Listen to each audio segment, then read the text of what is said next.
Hey guys, Weather Expert here, bringing you guys our awesome video on the latest on Tropical Storm Erika, where it's going, how it's going to impact the U.S., and if it's going to impact the U.S., and how strong it might get. This is my own opinion, guys. Do not start hyping about this. Do not start, directing this to the National Hurricane Center, as they are the head of the federal agency of this, so they know more than I'm talking about. So don't take this seriously. We'll take this as a grain of salt, because there's a thing that can change. But as we look at Erica on the NOAA satellite, you can see it's very sloppy. You can tell that there's some shear. You can even see at the northwestern quadrant of the storm that there's a little bit of spin. That's where the low level center is. Now it's nighttime over by the Lesser Antilles, so you can't see the sun out. But you can see that it's very disorganized. There's convection containing the fire, which is what you want to see. But the low level center. But we are seeing some spin in the clouds over the top of the convection, which might be pointing to a new relocation of the center. If that were to happen, we could see some more. If it was in the convection, we could see a strengthening system. But right now, the low level center is way off here. It's being sheared. I do not have a shear map today, but I do have some models on the show.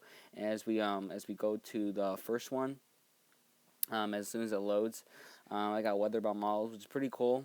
I might go slower just because of the the recording and stuff. But yeah. Let's see. So here's the GFS. I'm gonna go to the West Atlantic, and let's go to. I can pick whatever I want. Now let's just do. We gotta do the surface res. Now see, I'm zooming on the Western Atlantic because I'm kind of concerned what's gonna happen. Now right now, over the next 2 or 3 days, I do not expect a lot from America. I expect to continue to get sheared. Really not making an impact on the a lot. Maybe Puerto Rico, give them some rain, which is really good. But as we go up, let's go to our 114, let's say, and we got a 996 millibar storm according to the GFS full res. Now this would be a Category 1 strong tropical storm, Category 1 hurricane, just off the Florida coast, and this gets kind of scary. When we get to 7, we have a big problem. Now do not hype anything about this. This is my own. These are models. With a storm like this, not very organized. There's so many. Low levels. There's so many centers. This thing can get tricky, and do not take these seriously at all. This is just the first model run that's showing this. It's kind of agreeing with the ECMWF, but the ECMWF does not have a landfall in the U.S. at all. It kind of curves it out to sea, maybe. But people along the Florida, Georgia, the North Carolina, South Carolina should be watching the storm very closely and see, because when you get into these water temperatures over here, they are around 30 degrees Celsius. They're one of the warmest. They're the warmest in the planet. I mean, they're like 30, 31 degrees sometimes, and these things can bomb out in here. Now let's go to the other model. Let's go to the ECMWF. Now this one's a little bit different, but it gives you the general idea of what GF is saying. Now I'm not saying this is not saying that this is a really consolidated forecast at all. I mean, this thing could form into nothing if it just does not survive this year. It's got 3 to 4 more days this year. But after that, it's really just game. It can go. I don't want the Caribbean. That's pretty stupid. I want the Western Atlantic. All right, let's kind of act. We're not acting my favor today, but of course I can't show some maps on YouTube, so I can always pick specific ones. So let's use the UV 850. I cannot put anything else, but you can see it's kind of an open wave that European has. Now let's zoom out to give you the legend.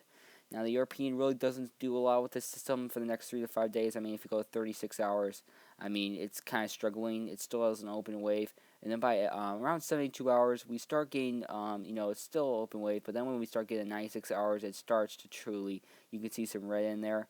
It just parallels the coast. It really just parallels the coast. And then it parallels the coast, it starts strengthening it into a potential threat to the U.S.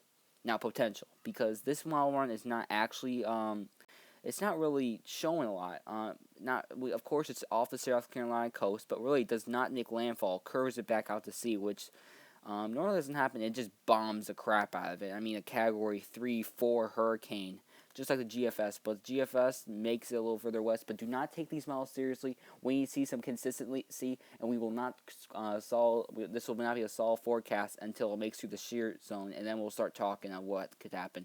It could be a weak system, go south. Most models don't do that. Models now are trending a little stronger in the system, but it could. As we head to 9.5 days, it takes out to sea, but it's off the coast. And this, I mean, if we go to MSLB, normalized anomaly, I mean, look at this, 943, and then we go over to 10 days, and then we go over there, and we have a huge problem for the fishes. But let's go with one last thing. The intensity models. Now this is a pretty big part of forecasting. You need to know see what kind of intensity. Everyone just cares about the track intensity, but they don't know what can really impact the intensity. I mean, a lot of models have been showing us for days. Now the one towards the bottom, I think I agree with more, but these pink ones cannot. I think that category 1 or category 2 is about a 50-50 chance likely. We'll get category 1, it's about a 60-70% chance. I think we'll get a 70% chance of getting category 1. Ooh, there's some Twitter notification.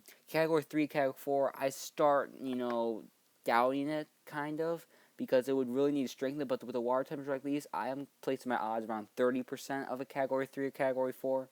But not outright. But I just need to see more major models, and I need to see the storm survive before I can get pinpoint details. If you guys want to follow me on Twitter, I am at expert weather, expert, and then underscore, and then WX. That's my track. And here are the latest tracks. Now, from the previous run, it had a Florida landfall. Now, more models are just paralleling it and showing more of an Irene path.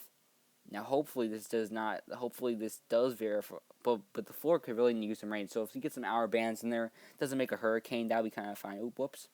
But yeah, so you can see the GFDL and stuff are taking it out to sea. But the other models are kind of taking it more of an Irene Arthur path with up the Outer Banks. But do not take this seriously at all. Models can change. It could be an out to sea path. It could be a landfall. It could be a weak tropical storm. It could be a strong tropical storm. Can be a major hurricane.